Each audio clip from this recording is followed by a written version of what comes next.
Welcome. मैं हूं ज्योति। आप देख रहे हैं चुनावी समर, जहां पर एक और ताजा अपडेट के साथ हम हाजिर हैं। मायावती ने कहा, यूपी में कानून व्यवस्था का इतना बिगड़ना चिंता की बात।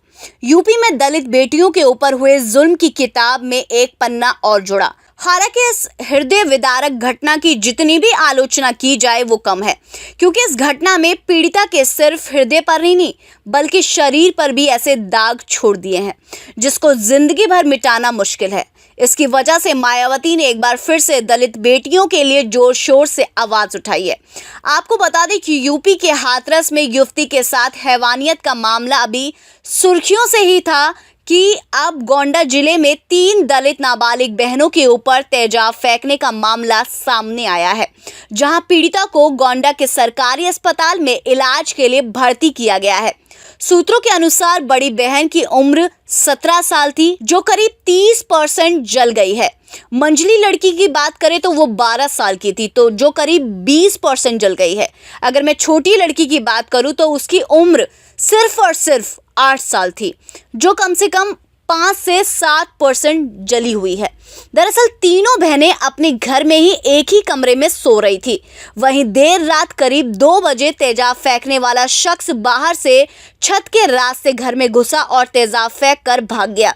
इसके बाद लड़कियों की चीख सुनकर उनके पिता उनके कमरे में पहुंचे, तब उन्हें उसकी जानकारी मिली, जिस पर मायावती ने आवाज उठाते हुए ये कहा कि भूमाफियाओं द्वारा पुजारी की हत्या के प्रयास के बाद यूपी के गोंडा में ही सोते समय 3 दलित बहनों पर एसिड डालकर जलाने की कोशिश अति दुखद व शर्मनाक है। उन्होंने ये भी कहा कि यूपी में कानून व्यवस्था का इतना बिगड़ जाना बहुत ही बड़ी चिंता की बात है।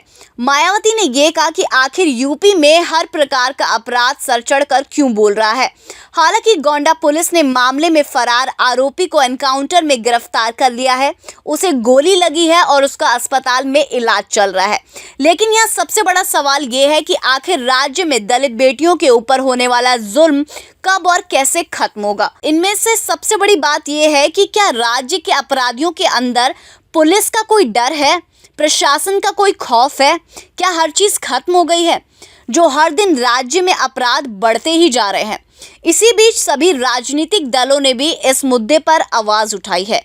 बता दें कि एसिड अटैक के बाद कांग्रेस, सपा और भाजपा समेत तमाम दलों और सामाजिक संगठनों ने पहुंचकर परिजनों से मुलाकात की और पीड़ित बहनों को इलाज और दोषियों पर कार्रवाई करने की बात कही। लेकिन मायावती ने इस समय बिल्कुल सही मुद्दे को उठाते हुए सरकार को एक संदेश दे दिया है कि राज्य में अगर इस वक्त अपराधियों को के जो पर हैं उन पर लगाम नहीं लगाया गया तो फिर यूपी में भाजपा शासन नहीं बल्कि अपराधियों का शासन हो जाएगा। तो इस पर आपकी क्या राय है, आप प्लीज़ कमेंट सेक्शन में ज़रूर लिखें। Thank you so much. Keep watching today's for more news.